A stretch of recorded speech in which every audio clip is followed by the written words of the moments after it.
শহীদ শরীফ ওসমান হাদির কবর জিয়ারতের মাধ্যমে আমরা আমাদের নির্বাচনের আনুষ্ঠানিক যাত্রা এই ঢাকা ৮কে কেন্দ্র করে শুরু করছি। 22শে জানুয়ারি যেই নির্বাচনী যাত্রা শুরু হচ্ছে, সেই যাত্রা আমরা স্বাগত জানাই, আমরা শুভেচ্ছা জানাই। আজকে বাংলাদেশে এক ঐতিহাসিক মুহূর্ত, যেখানে গণ অভ্যুত্থানের পরে বিগত 16 বছরের মানুষের ভোটাধিকার বঞ্চিত থাকার পরে আমরা যখন একটি নতুন নির্বাচন এবং গণভোটের দিকে যাচ্ছি, আজকে থেকে তার আনুষ্ঠানিক প্রচারণা শুরু হচ্ছে।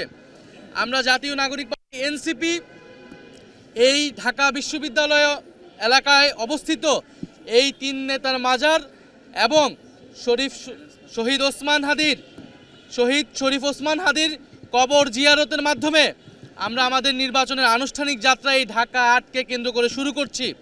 এই ঢাকা বিশ্ববিদ্যালয় এলাকা থেকে 2024 সালে গণ অভ্যুত্থানের অগ্নিপাত শুরু হয়েছিল।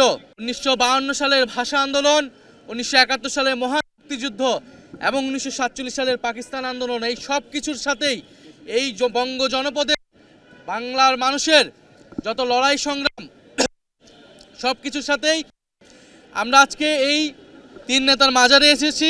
আমাদের জাতীয় প্রধান 2 নেতা শেরেবাংলা একে ফজলুল হক এবং শহীদ সোহরাওয়ার্দী, তাদেরকে স্মরণের মাধ্যমে এবং আমাদের পূর্বসূরীদের স্মরণের মাধ্যমে আমাদের এই নির্বাচনী যাত্রা শুরু করতে।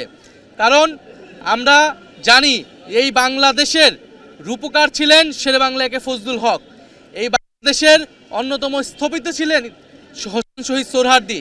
শেরেবাংলা ফজলুল হক জমিদারি ব্যবস্থার বিরুদ্ধে লড়াই সংগ্রাম করে বাংলাদেশকে এগিয়ে নিয়ে গেছেন, বাংলাদেশের কৃষক শ্রমিক সাধারণ মানুষের অধিকারকে রক্ষা করেছেন। একইভাবে ফ্যাসিবাদী ব্যবস্থার বিরুদ্ধে লড়াই সংগ্রাম করে আমরা একটি নতুন বন্দোবস্তর দিকে এগোচ্ছি। অন্যদিকে হোসেন শহীদ সোহরাওয়ার্দী এই বাংলাদেশে গণতন্ত্রের ভিত্তি স্থাপন করেছেন।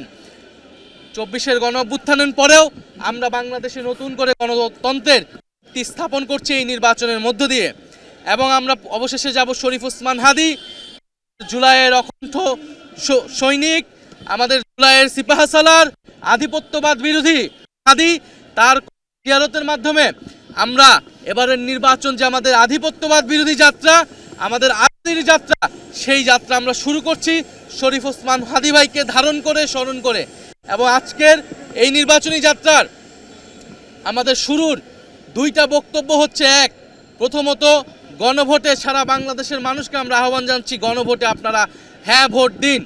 গণভোটে হ্যাঁর মাধ্যমে সংস্কারের যাত্রাকে অব্যাহত রাখুন এবং শরীফ ওসমান হাদি ভাইকে যারা হত্যা করেছেন, সেই হত্যাকারীদের বিচার আমাদের আজকের এই নির্বাচনী যাত্রার অন্যতম প্রধান দাবি, অন্যতম প্রধান এজেন্ডা।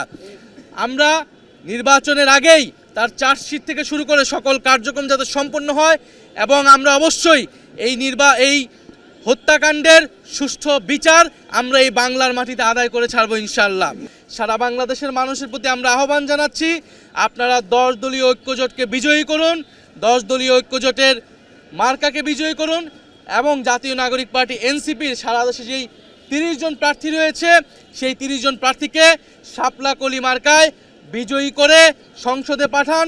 সংসদে জাতীয় নাগরিক পার্টি এবং এনসিপি এবং 10 দলীয় ঐক্যজোট আপনার সাধারণ মানুষের কথা বলবে, গণ অভ্যুত্থানের কথা বলে, সংস্কারের কথা বলবে, সার্বভৌমত্বের কথা বলবে।